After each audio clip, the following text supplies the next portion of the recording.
Hello दोस्तों, कैसे हैं आप लोग? अच्छे तो है ना? ध्यान तो रखते हैं ना? आप अपना किसी और के भरोसे तो नहीं छोड़ा है आपने?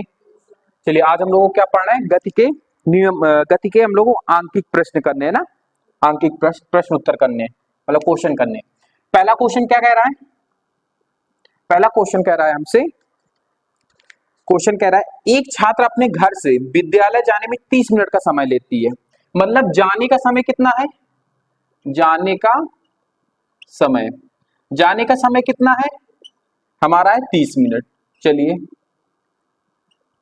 फिर क्या कह रहा है? तथा वापस घर आने में भी उसको 30 मिनट की यात्रा मतलब 30 मिनट का। आने में कितना समय का लगता है? आने में भी आपको 30 मिनट का ही समय लगता है। ठीक है, चलो। छात्र के घर से उसके विद्यालय की दूरी, डिस्टेंस कितनी दी गई है? दूरी आपकी कितनी दी गई है? 2 किलोमीटर की, है ना। आपसे इसमें औसत चाल और औसत वेग पूछ रहा है। औसत चाल ये हमें ज्ञात करनी है, और औसत औसत वेग। देखो, इनको बहुत अच्छे से समझना आप, है ना, तभी आपको समझ में आएगा। नहीं नहीं समझ में नहीं आएगा। ठीक है, गौर से। अब हमारे पास ये सारा डाटा है। जब आप क्वेश्चन सॉल्व करेंगे तो ऐसे पूरा डाटा लिखेंगे, फिर इसके बाद क्वेश्चन सॉल्व करना चालू करेंगे। अच्छा, औसत चाल यहाँ पे पूछी गई है, औसत वेग। आपको देखने में एक नजर में तो दोनों चीजें सेम ही लग रही होंगी, लेकिन आपको एक चीज पता होना चाहिए, चाल दूरी पे डिपेंड करती है और वेग विस्थापन पे डिपेंड करता है। इतना तो पता है आपको, है ना? पता है ना? तो औसत चाल का फॉर्मूला क्या होता है? मैंने बताया था ना, औसत चाल और औसत वेग आपके लिए इंपॉर्टेंट है। तो औसत, पहले हम औसत चाल निकालते हैं। तो औसत चाल का फॉर्मूला बताओ जरा सा। औसत चाल, औसत चाल का फॉर्मूला क्या हो जाता है? कुल दूरी बटे कुल समय। ठीक है, अब यहां पे देखना, ये तो हमारा फॉर्मूला है।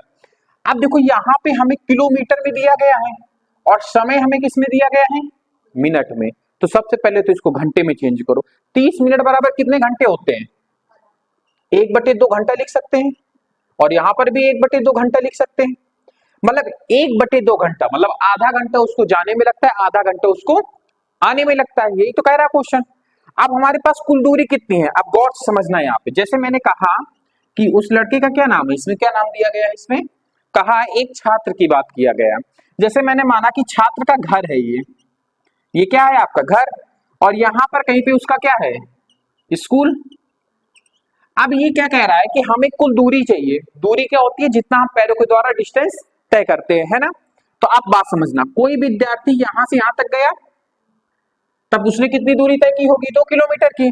और वापस भी आएगा तब भी तो 2 किलोमीटर की दूरी तय करेगा, क्योंकि दूरी हमारी एक क्या है? अदिश राशि है, जो डायरेक्शन पे डिपेंड नहीं करती है, मतलब दिशा पे डिपेंड नहीं करती है।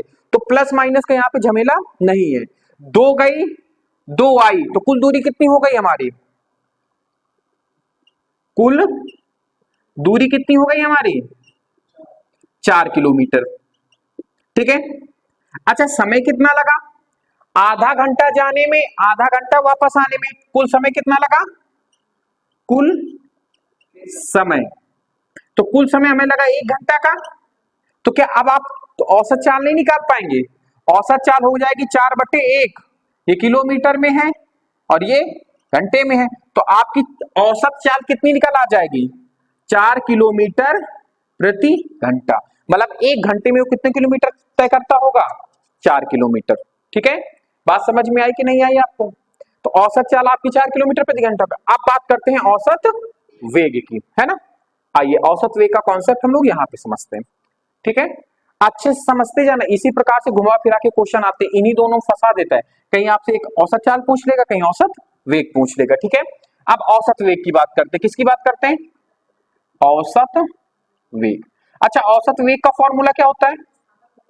कुल विस्थापन बटे कुल समय, है ना। यही होता है ना, कुल विस्थापन बटे क्या हो जाएगा हमारा? कुल समय। क्या यहां तक बात समझ में आई आपको? ठीक है, अब बात को समझना। अब यहां पर जब मैं कुल विस्थापन की बात करूंगा, जब मैं कुल विस्थापन की बात करूंगा, चित्र में यहां पे बना रहा हूं, जब मैं कुल विस्थापन की बात करूंगा, तो ये तो विस्थापन क्या है आपका? कौन सी राशि है विस्थापन? विस्थापन आपका एक सदिश राशि है। और सदिश राशि वे राशियां होती है जिनमें परिणाम और दिशा दोनों होते हैं। मतलब कहने का कि इसमें डायरेक्शन का इसमें अहम रोल होगा, मतलब दिशा का अहम रोल होगा। वो जाएगा और उसी मार्ग से वापस आएगा। तो कुल विस्थापन कितना हुआ, मान लिया जाने को अगर मैं प्लस की डायरेक्शन मान लेता हूं तो वापस आने जस्ट विपरीत, मतलब प्लस का विपरीत क्या होता है, माइनस।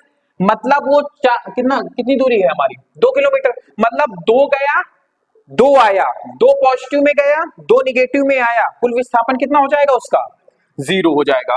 कुल विस्थापन, विस्थापन कितना होगा, कुल 2 गया और 2 वापस आएगा -2 इज इक्वल टू 0। समय वही लगेगा, आधा घंटा जाने में आधा घंटा आने में, क्योंकि समय एक अदिश राशि है। समय क्या है, एक अदिश राशि है, इसमें डायरेक्शन का फर्क नहीं पड़ता है। तो कुल समय कितना हो जाएगा, कुल समय कितना होगा, 1 घंटा। बस तो यहां पे रख दो, कुल विस्थापन है 0, ये है 1 घंटा। तो 0 में किसी भी चीज का भाग दोगे तो कितना आएगा, 0। तो 0 किलोमीटर प्रति घंटा आपका क्या हो जाएगा, औसत वेग हो जाएगा। तो ये क्वेश्चन समझ में आया ना, इसमें औसत चाल भी पूछे हुए था, आपका औसत वेग भी पूछे हुए था। समझ में आया ना आपको, नोट कर लो इसको, फिर अगला क्वेश्चन बताते हैं। चलिए दोस्तों, अब बात करते हैं दूसरे क्वेश्चन की। पहला क्वेश्चन आप लोगों को समझ में आया बढ़िया सा, ठीक है। अब बात करते हैं दूसरे क्वेश्चन की। दूसरा क्वेश्चन क्या कह रहा है, एक दुकानदार के घर व दुकान के बीच की दूरी, बीच की दूरी कितनी दी गई है, दूरी ये है हमारी 5 किलोमीटर की, ठीक है। अब ये कह रहा है कि दुकानदार को घर से दुकान जाने में 15 मिनट का समय लगता है। किस रफ्तार से चलता होगा यार, समय कितना है, 15 मिनट का, है ना। तो हमसे क्या कह रहा है, क्या निकलवा रहा है हमसे, औसत चाल निकलवा रहा है। क्या नहीं कर लोगे आप लोग, औसत चाल, ठीक है। औसत चाल नहीं कर लोगे। अब ये बताओ, पहले तो सबसे पहले देखो, क्वेश्चन सॉल्व करते समय एक चीज का आप विशेष ध्यान देना कि इसकी जो मात्रक दिए होते हैं वो एक ही पद्धति में होने चाहिए। जैसे ये मिनट में दिया गया है, ऊपर क्या है, किलोमीटर में है, तो इसको कायम बदलेंगे घंटे में। तो 15 मिनट को जब घंटे में बदलेंगे तो क्या करेंगे, 15/60, 60 का भाग दे देंगे, घंटे में बदल जाएगा। काट देंगे तो कितना आ जाएगा, 1/4 घंटा आ जाएगा कि नहीं आ जाएगा। बस औसत चाल क्या होती है, कुल दूरी बटे कुल समय। अच्छा, ये आने जाने में औसत चाल पूछ रहा है क्या, दुकानदार की औसत चाल बताइए। ओह, बाद में चेंज कर लेंगे इसको मीटर पर सेकंड में, अभी किलोमीटर प्रति घंटे से ही सॉल्व कर देते हैं हम लोग, ठीक है। अब ये औसत चाल ये नहीं समझ में आ रहा है इसमें कि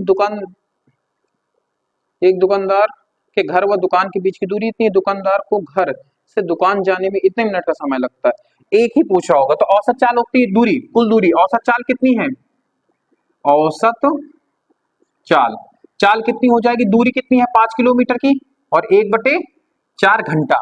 इसको सॉल्व करेंगे तो कितना आ जाएगा, 4 ऊपर जाएगा, 20 किलोमीटर प्रति घंटा। लेकिन हमें तो किलोमीटर प्रति घंटे में निकालना नहीं, क्या में निकालना है हम लोगों को, मीटर पर सेकंड में। तो क्या करेंगे हम लोग, 20 ऊपर कितने का गुणा करेंगे हम लोग,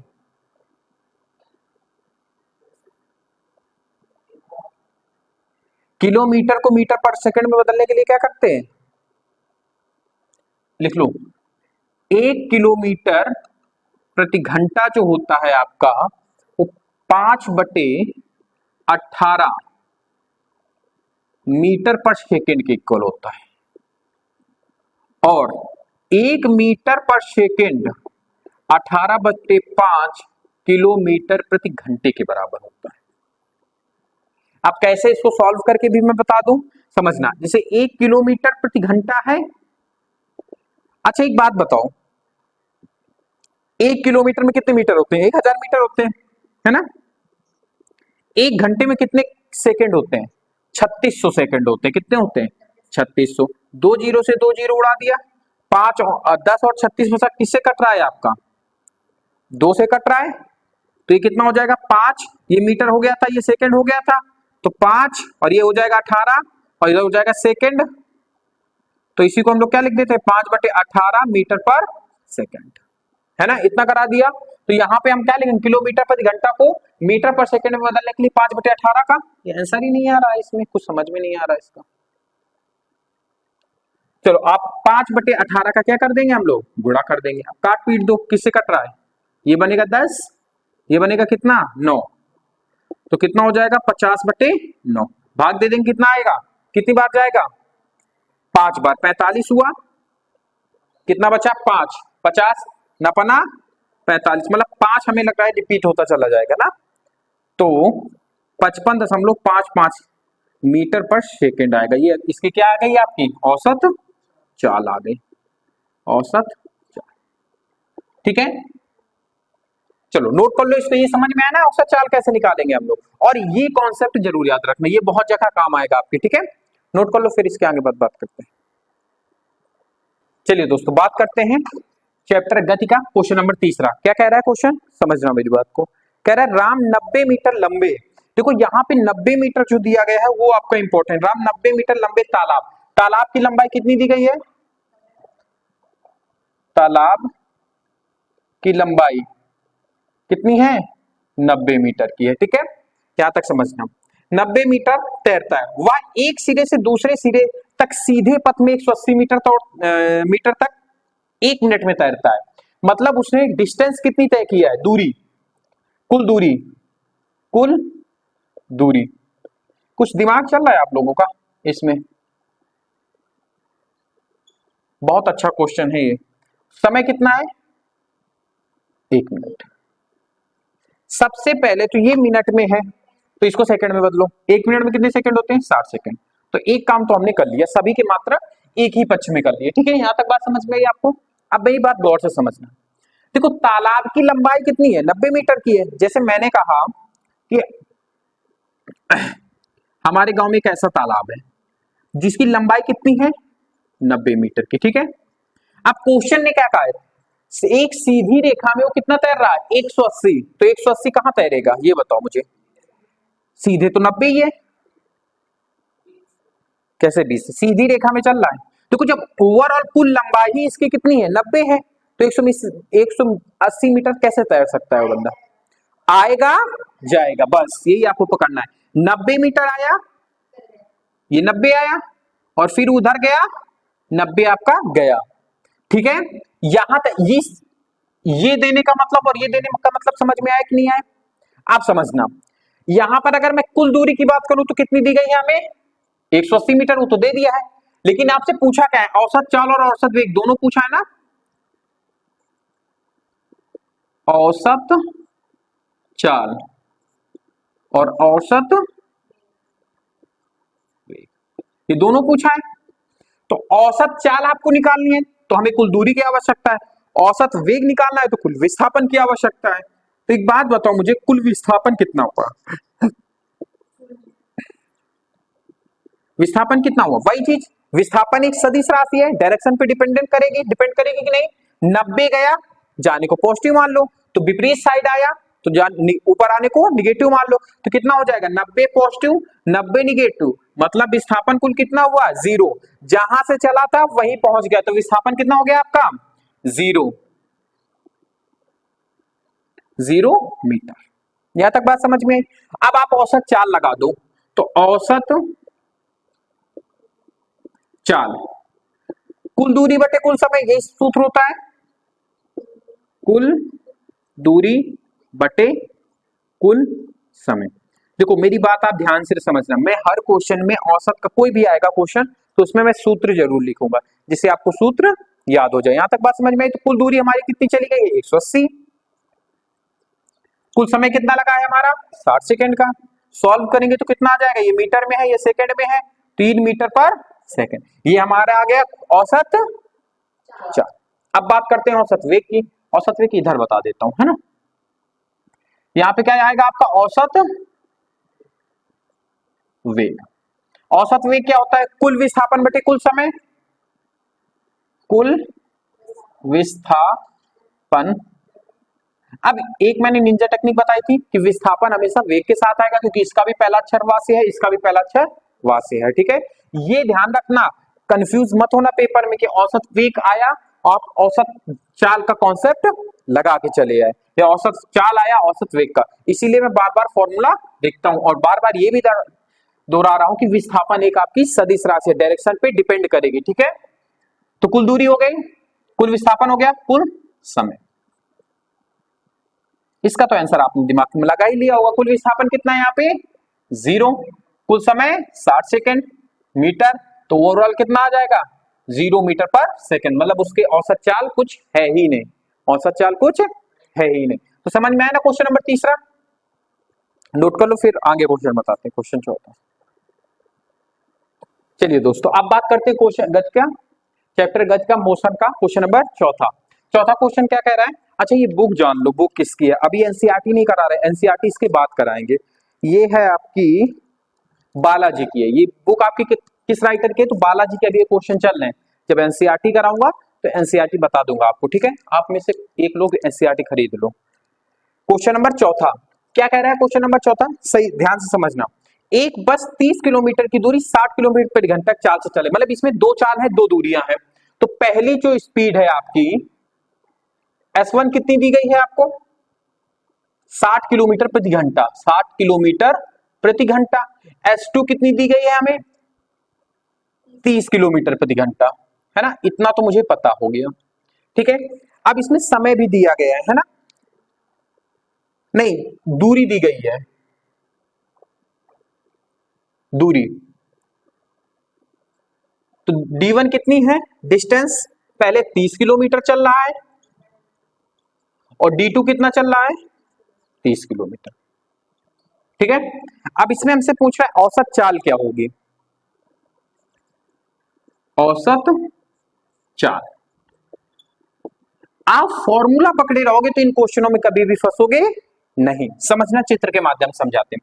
जैसे कोई बंदा है, बस चल रही है ना हम लोगों की, एक बस है, कोई बंदा है जो बस चला रहा है, ठीक है, क्या चला रहा है बस, जैसे वो इतनी दूरी डिस्टेंस तय किया उसने, ठीक है, टोटल कितनी तय किया है 60, ये कितनी है 60 किलोमीटर की है, कोई 60 किलोमीटर की रोड है। अब उसने क्या किया कि पहले 30 किलोमीटर D1 60 की चाल से चलता है, मतलब इसके बराबर बराबर भाग करो, यहां से यहां तक भी 30 होगा आपका, यहां से यहां तक भी आपका 30 होगा, है ना, यहां से यहां तक गया तो 60 किलोमीटर कितना चल रहा है आपका 60 किलोमीटर प्रति घंटा, ये कितना चल रहा है 60 किलोमीटर प्रति घंटा, और बाकी बची हुई 30 कितना चल रहा है 30 किलोमीटर की, 30 किलोमीटर की प्रति घंटा की रफ्तार से। अब औसत चाल का फॉर्मूला क्या होता है ये बताओ, औसत चाल, तुम्हें बोलने में दिक्कत है क्या कुछ, फिर औसत चाल क्या होता है कुल दूरी बटे कुल समय, यहां तक बात समझ में आई। अब अच्छा ये बताओ मुझे कुल दूरी वो तय कितनी कर रहा है 60, वो अलग मैटर है, कुल समय कितना ले रहा है, समय तो हमें दिया नहीं गया है, अब क्या करें, लेकिन हमें देखो हमें दूरी दी गई है, चाल दी गई है, क्या 60-30 किलोमीटर 60 की स्पीड से चलने में कितना समय लगेगा नहीं निकाल सकते, चाल बराबर दूरी बटे समय से, चाल बराबर दूरी बटे समय, मतलब T1 को, चाल कितना चल रहा है 60, दूरी तय कर रहा है 30 किलोमीटर की T1, तो T1 की जब मैं वैल्यू निकालूंगा तो 30 बटे 60 आ जाएगी, मतलब 1 बटे कितना आएगा 1/2 घंटा, मतलब आधा घंटा लगेगा यहां से यहां तक जाने में। अब आपको पता है 30 किलोमीटर दूरी 30 मिनट में चल रहा, 30 किलोमीटर प्रति घंटे के चाल से चल रहा है, तो 1 ही घंटे में चलेगा, लेकिन आप निकाल के मैं फिर भी बता दे रहा हूं, है ना। तो यहाँ पे भी चाल बराबर क्या हो जाएगा, वही घिसा पिटा, चाल कितनी है आपकी 30, दूरी भी 30 है, ये T2 है, तो T2 कितना निकल के आया 1 घंटा, ठीक है, समझ में आया ना, ये यहां से यहां कट गया तो एक आ गया। अब देखो कुल समय हमारे पास क्या है, कुल समय T1 प्लस T2, T1 कितना है हमारा 1/2, T2 कितना है 1, दोनों घंटे में इनको सीधा जोड़ सकते हैं, कितना आ जाएगा 3/2, 3/2 घंटा वो कुल दूरी, मतलब कुल 60 किलोमीटर की दूरी तय करने में उसको कितने घंटे का समय लग रहा है 3/2 घंटे का लग रहा है, कितना, मतलब एक हिसाब से आप कह सकते हैं 1.5 घंटे का समय लग रहा है, कितने का 1.5 घंटे का, ठीक है, 1.5 घंटा कैसे, 1 घंटा ये और आधा घंटा ये, तो कितना हुआ आपका 1.5 घंटा हुआ, है ना।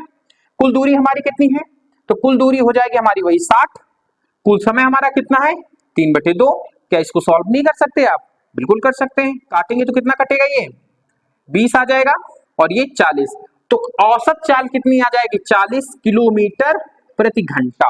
क्या यहां तक बात समझ में आई आपको? इस क्वेश्चन में गौर से समझना, आपको दो दूरियां दी गई थी, दो चाल दिए गए थे। बच्चे यहीं पे घबरा जाते हैं कि इनको मिक्स कैसे करें, तो वो क्या करते हैं, क्या ही करेंगे, वो इन्हीं को जोड़ देते हैं, औसत चाल हो जाती है इनके दोनों को 90 बता देते हैं। तो ऐसा नहीं करना है, ठीक है। इसमें मेन काम है आपका T1 और T2 निकालना। जैसे ही आपने T1 और T2 निकाल लिया तो कुल समय तो आप ऐसे ही निकाल लोगे, और कुल समय आपका ऐसे ही निकल आया, 3/2 घंटे हो गया। तो बस आप उसमें समय, कुल दूरी तो आपको पता ही है, पहले 30 चल रहा है फिर 30 चल रहा है, तो मतलब कुल दूरी 60 हो गई। कुल समय कितना हो जाएगा? 3/2 सॉल्व कर लेंगे तो 40 किलोमीटर प्रति घंटा। औसत चाल कितनी आएगी उसकी? कितनी आएगी? 40 किलोमीटर प्रति घंटा। कितनी आएगी? 40 किलोमीटर। अच्छा एक चीज और इसमें ध्यान रखना, हाँ चलो फिर वो बाद में कर सकते, इसमें नहीं लगेगा, वो पहले सवाल में लग सकता था। नोट कर लो इसको, फिर आगे क्वेश्चन बताते हैं। चलिए दोस्तों, अब बात करते हैं गति, मोशन के चैप्टर क्वेश्चन नंबर 5वें की, ठीक है। क्वेश्चन 5वां क्या कह रहा है, समझना बात को। क्वेश्चन 5 कह रहा है हमसे, एक वाहन एक स्थान से दूसरे स्थान की ओर 60 किलोमीटर, मतलब इसमें भी डिस्टेंस, स्पीड आपको कितनी दी गई है? 2, 60 किलो वेग दिया गया है, वेलोसिटी दी गई है V1। V1 कितना है इसमें? 60 किलोमीटर प्रति घंटा। V2 कितना दिया गया? वापस किस स्पीड से आता है? 40 किलोमीटर प्रति घंटा। 40 किलोमीटर प्रति घंटा। तो अपने तो वाहन का औसत चाल और औसत वेग, इसमें दो ही चीजें दी गई हैं, ठीक है। औसत चाल ये आपको ज्ञात करना, और औसत वेग, औसत वेग। अब बात को गौर समझना, देखो इसको शॉर्ट फॉर्म से बताऊं या फिर ऐसे ही रहता, डिटेल में ही आप सीखो, समझो मेरी बात को। अब मुझे इस पे डिस्टेंस नहीं उसने बताया कि वो दूरी कितनी तय कर रहा है ना। मैं दूरी मान लेता हूं अपने हिसाब से, मैंने माना कि वो एक बिंदु से दूसरे बिंदु तक जाने में मतलब जितनी भी है वो x है। कितनी है? x। तो जाएगा x किलोमीटर, कितने की रफ्तार से? 60 की रफ्तार से, 60 किलोमीटर प्रति घंटे की रफ्तार से। तो समय कितना निकल के आएगा? T1 दूरी बटे समय, दूरी कितना है? x, समय कितना लग रहा है? 60। तो ये इतने घंटा लगाएगा जाने में, और वापस आने में मतलब T2 कितना हो जाएगा? x बटे 40। अब देखो मैंने थोड़ा डायरेक्ट आपको किया है, समझ में आ रहा है कि मैं डिटेल में बताऊं? देखो कैसे समझना, वेग बराबर क्या होता है? विस्थापन, या मतलब नॉर्मली वेग बराबर विस्थापन बटे विस्थापन, क्योंकि औसत वेग पूछता तब तो कुल विस्थापन लगता ना आपका, और समय हो जाएगा। समझना मेरी, मुझे समय चाहिए, समय को इधर भेज दो तो t इधर हो जाएगा, विस्थापन बटी यहाँ पे क्या हो जाएगा? वेग। विस्थापन x है, यहां से यहां तक विस्थापन कितना हुआ? x, और वेग कितना हो गया हमारा? कितने की रफ्तार से जा रहा था? 60 के। तो T1 कितना निकल के आया? x बटे 60। T2 इसी प्रकार से T2 निकालेंगे तो कितना आएगा? x बटे 40, है ना। अब औसत चाल की बात कर रहा है, किसकी बात कर रहा है हमसे? औसत चाल की। समझना मेरी बात को, औसत चाल का फॉर्मूला क्या होता है? औसत चाल क्या हो जाता है? कुल दूरी बटे कुल समय। अच्छा दूरी कितनी तय करेगा कुल? अरे यार वो तो आपका चाल है ना, वेलोसिटी वेग है, दूरी कितनी होगी? कितना जाएगा? कुल दूरी कितनी तय करेगा? बताओ। अरे महाराज जाने आने में उसने कुल दूरी कितनी तय किया है? उसने क्या कहा? जाता है 60 किलोमीटर की, आता है 40 किलोमीटर की, मैंने दूरी माना है x, कितना होगा? 110। कितना होगा? 110। लेकिन आप सब गलत हो, जब x हमने दूरी मानी है तो x जाएगा, x आएगा, कितना हो जाएगा? 2x। कितनी कुल दूरी हो जाएगी? 2x। और कुल समय कितना है? x बटे 60, x बटे 40। तो x बटे 60 प्लस x बटे 40, एलसीएम लेके इसको सॉल्व कर देंगे। तो ये 60 40 इधर जाएगा, 60 इधर जाएगा, जुड़ जाएगा, 60 और 40 कितना हो जाएगा? 100। तो इधर क्या हो जाएगा? 2x अपॉन 100x, और नीचे क्या बनेगा? इन दोनों को गुणा, मतलब 60 इंटू 40। अब इसको थोड़ा सा सॉल्व कर लेंगे हम, तो 60 इंटू 40 ऊपर आ जाएगा। जब दो भिन्नें होती हैं तो नीचे वाली भिन्न का हर ऊपर वाले अंश से गुणा करता है जाके, और नीचे ऐसे ही रहेगा 100x। अब इसको सॉल्व नहीं कर सकते, एक जीरो से एक जीरो, एक जीरो से एक जीरो, सभी गुणे में है तो एक ही पद माना जाएगा, सॉल्व कर सकते हैं हम लोग। अब इसी को सॉल्व कर, 6 को 24, 24 दूना 48, 48 आ गया। और ध्यान से देखो ये x है, ये x कट गया तो कितना आ जाएगा 48 किलोमीटर, किलोमीटर प्रति घंटा। और औसत वेग की मैं बात कर रहा हूं, कितना हो जाएगा औसत वेग। शून्य कैसे होगा, अच्छा ये बताओ मुझे। देखो गया x पॉजिटिव मान लो, आया x निगेटिव मान लो, कितना हो गया 0, तो कुल विस्थापन कितना हुआ 0, और समय तो यही लगेगा x/60 और x/40। इसको सॉल्व करोगे तो ओवरऑल कितना आएगा 0 किलोमीटर प्रति घंटा। अब बहुत गौर से समझना मेरी बात को, विस्थापन तो 0 होगा इतना तो आपको पता है। अब जब औसत वेग की बात करता है तो हमें कुल समय चाहिए, समझना मेरी बात को। दूरी समान है ना, जाता किससे है 60 से, आता किससे है 40 से, ठीक है। आप यहां पे कुछ एक ऐसी वैल्यू भी मान सकते हो x की जगह जो इन दोनों से कट जाए। 60 और 40 से कौन सी एक ऐसी वैल्यू कटेगी 120। x का मान जब 120 मानोगे तो ये कैलकुलेशन और सरल हो जाएगी। कैसे समझना, दूसरा तरीका बता रहा हूं, क्योंकि x तो आप देखो जो चीज हम मांगते हैं वो हमारा क्या हो जाता है खत्म हो जाता है।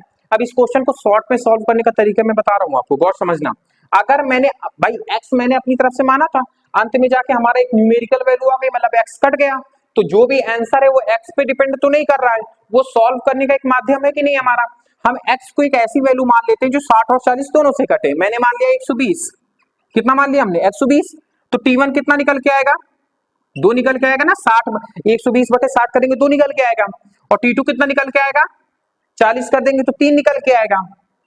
बस कुल दूरी कितनी है 120 जाता है, 120 आएगा कितना हो जाएगा 240, 240, और समय कितना हो जाएगा 5, काट लो इसको, कितनी बार आएगा 5 कम 5, 5 को 20, कितना बचा 2 55 40। इतना ही तो आंसर आ रहा था हमारा।